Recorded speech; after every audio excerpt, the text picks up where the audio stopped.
Hi, I am Milan Kargi, and today we are going to talk about the group presentation, in which the case is ASIC versus Narin, in which the director of the company has given the misleading information. The misleading information was that they have found the cure of the HIV and the other disease virus. That due to that information, the share price of the company was increased in the initial phase, but in the later phase, the information was not correct, due to which they lost the share prices. That by giving that information, he has breached the Corporation Act. As a director, he has some responsibility towards the shareholder and the general people. General people, he breached that duty. In this case, and in this case, the first appeal was denied by the court, and the second appeal was conducted, and in which the ASIC was able to win the case, and for further analysis of the case and about what the duties and the responsibility breached and other conclusion, my other colleague will continue the presentation. Thank you. Good day everyone, my name is Dilip Mananhar, and today I'm going to discuss about the duties and responsibilities which was breached by Mr. Narin, who is the Chief Executive Officer of the Cytofresh company. The matter was raised to ASIC, Australian Security and Investment Commission, by ASX. The company and Mr. Narin was alleged by ASIC and commenced the civil action against them.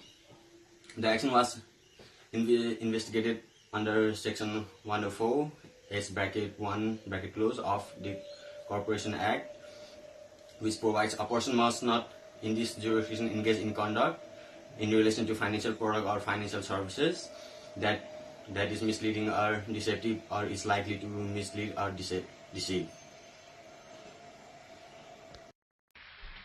The main duty of director was to provide accurate information, which was breached by Mr. Narin, which includes the false information of finding the cure for HIV virus. Mr. Narin fails to follow some of the duties which are as follows. The duty state as Section 181 says the director should act honestly. Section 181 states that a director of corporation must exercise their powers and discharge their duties with a degree of care and diligence. As a director of the company, Mr. Narin approved the text of the announcement of curing of HIV virus.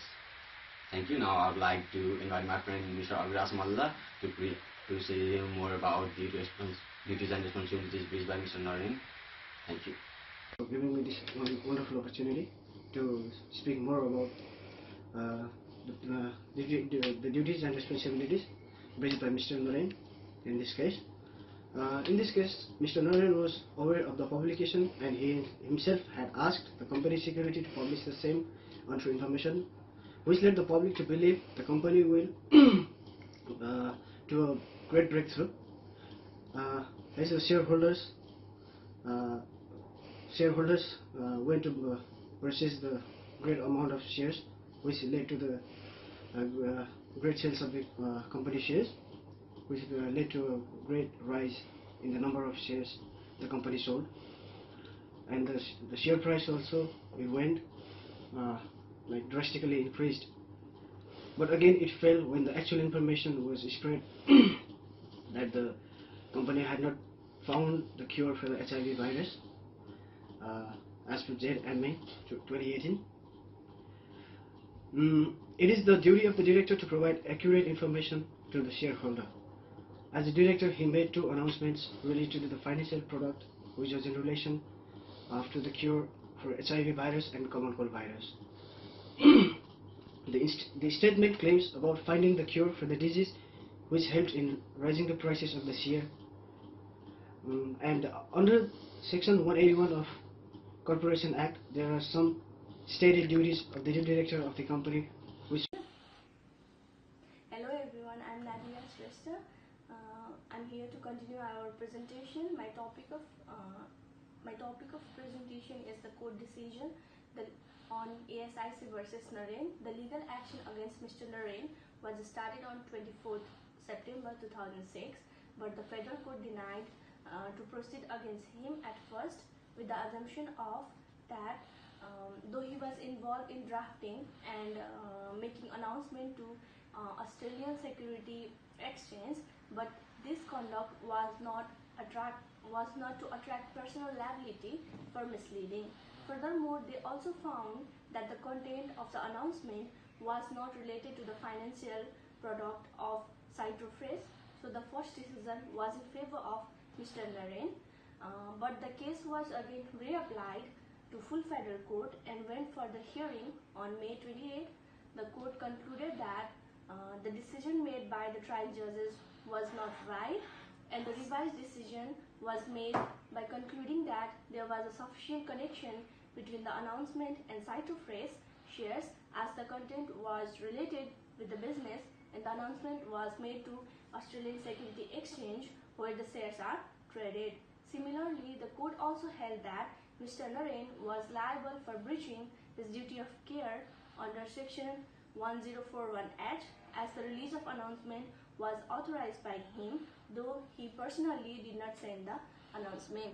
Therefore, Mr. Narin was penalized by pecuniary penalty and disqualification order and civil penalty, which was ordered by the Honorable Justice Goldberg of the Federal Court. So, with the basis of that order, he paid $20,000 as a pecuniary penalty and was disqualified from managing corporation for 7 years. He was also liable for legal cost of ASIC. Now my friend Anil Gautam will be here to conclude this report and the presentation. Thank you. Hi, my name is Anil. I'm going to summarize the case ASIC versus Mr. Narin. As my friends have already discussed briefly on this case. In this case, ASIC versus Mr. Narin, the chief executive of CTF and ASX registered company, one should be very responsible for duty of care and diligence to his users. The case has got two parts to be proven. One, whether the statement announced to ASX is misleading or deceptive, whether Mr. Narin has breached the duty of care by his act or not. Both issues are proven, and Narin was penalized for breaching of duty.